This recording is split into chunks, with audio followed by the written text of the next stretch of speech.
संविधान निर्माता बाबा साहब भीमराव अम्बेडकर जी के चरणों में अपने श्रद्धा सुमन अर्पित करता हूँ और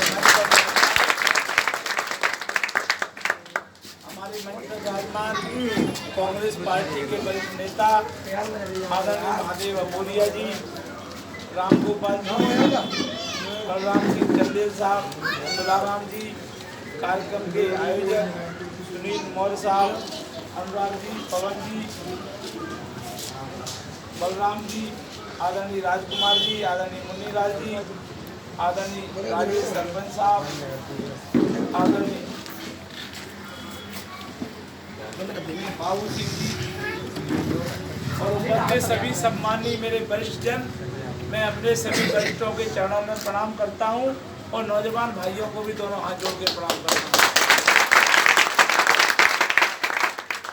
आज हम आप यहाँ एकत्रित हुए, इसलिए एकत्रित हुए कि आने वाली 3 नवंबर को मध्य प्रदेश विधानसभा की 28 जगह उपचुनाव हो रहे हैं, उसमें ग्वालियर पूर्व विधानसभा में भी उपचुनाव हो रहा है।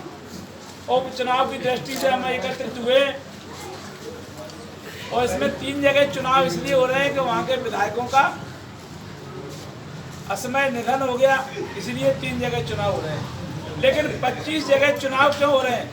25 जगह इसलिए चुनाव हो रहे हैं कि वहाँ के विधायकों ने जनता के जनादेश का अपमान करते हुए, पार्टी की पीठ में खंजर घोंपते हुए, संविधान की धज्जी उड़ाते हुए लोकतंत्र की हत्या करने का काम किया है, इसलिए 25 जगह चुनाव हो रहे हैं। जिन्होंने लोकतंत्र की हत्या की है, जिन्होंने संविधान के साथ खिलवाड़ की है, ऐसे व्यक्ति को चुनाव लड़ने का अधिकार नहीं मिलना चाहिए। अगर आज बाबा साहब होते या बाबा साहब ने जब संविधान बनाया उस समय बाबा साहब के मन में ध्यान में एक विचार आया होता कि पैसे की कीमत इतनी हो जाएगी कि लोग पैसे के लिए अपने पद को बेचेंगे, जनता के जनादेश को बेचेंगे, जनता के वोट को बेचेंगे, तो हो सकता है बाबा साहब ऐसा कोई नियम बनाते, ऐसा कोई कानून बनाते कि अगर 5 साल के लिए हमने जिस विधायक को, सांसद को चुन के भेजा है, बीच में इस्तीफा देता तो अगले कितना कार्यकाल है उसके तब तक चुनाव नहीं लड़ पाता। ऐसा नियम बनता और बनना भी चाहिए, लेकिन उस समय ऐसा विचार उनके मन में नहीं आया होगा, तब पैसे की इतनी कीमत नहीं होगी। लेकिन हमारे जो सामने वाला प्रत्याशी है जिसको आपने चुन के भेजा, उसके लिए तो पैसे का कितना महत्व है, पता नहीं उसको पैसे की कितनी भूख है। भैया लोग मुझसे तो कांग्रेस ही कहते हैं, अब मैं भी कांग्रेस ही हूँ कि भैया ये 2 बार बिच के पैसे खा गया, 2 बार चुनाव हारने के भी पैसे ले लिए और इस बार जनता ने इसको खूब जम के वोट दे दिए कि 2 बार हार गया, 2 बार हार गया, अब की जिता दो। जनता ने जम के जिता दिया तो जनता के वोट को बेचे के भी पैसे।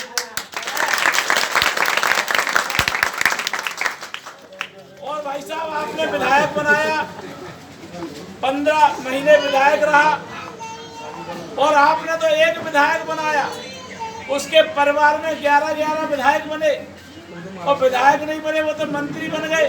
उन्होंने अपने अपने विभाग बांट लिए, किसी ने शिक्षा विभाग के लोगों को लूटा, शिक्षकों को शिक्षा विभाग से जुड़े लोगों को लूटा, एक आबकारी विभाग से जुड़े हुए कलारी की दुकान हो चाहे शराब की दुकान हो उनको लूटने का काम किया, एक ने सिविल हॉस्पिटल मुरार को लूटने का काम किया, चाहे वो नर्स हो, डॉक्टर हो, कर्मचारी हो, सबको लूटने का काम किया।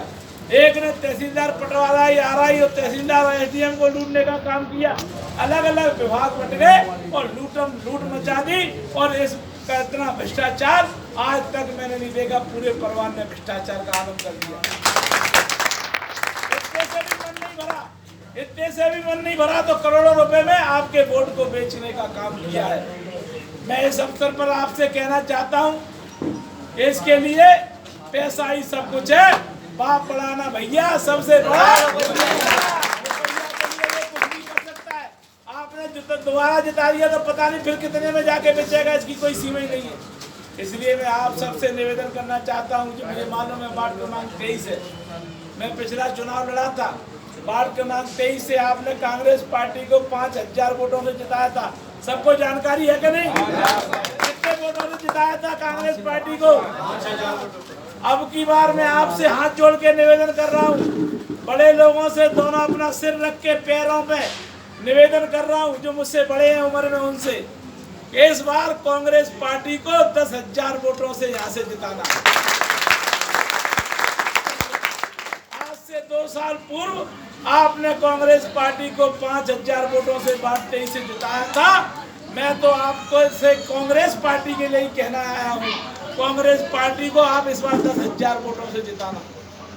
मैं इस अवसर पर आपसे निवेदन करना चाहता हूँ, जिसने आपके वोट को बेचा, ये चुनाव विधानसभा का नहीं है, ये चुनाव किसी पार्टी का चुनाव नहीं है, ये आपके संविधान, आपके स्वाभिमान और सम्मान का चुनाव है। जिसने आपके स्वाभिमान और सम्मान को ठेस पहुंचाई है, जिसने आपके वोट को बेचने का काम किया है, उसकी जमानत जब्त करने का काम हम सबको।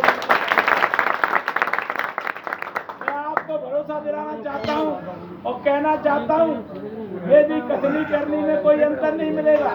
मैं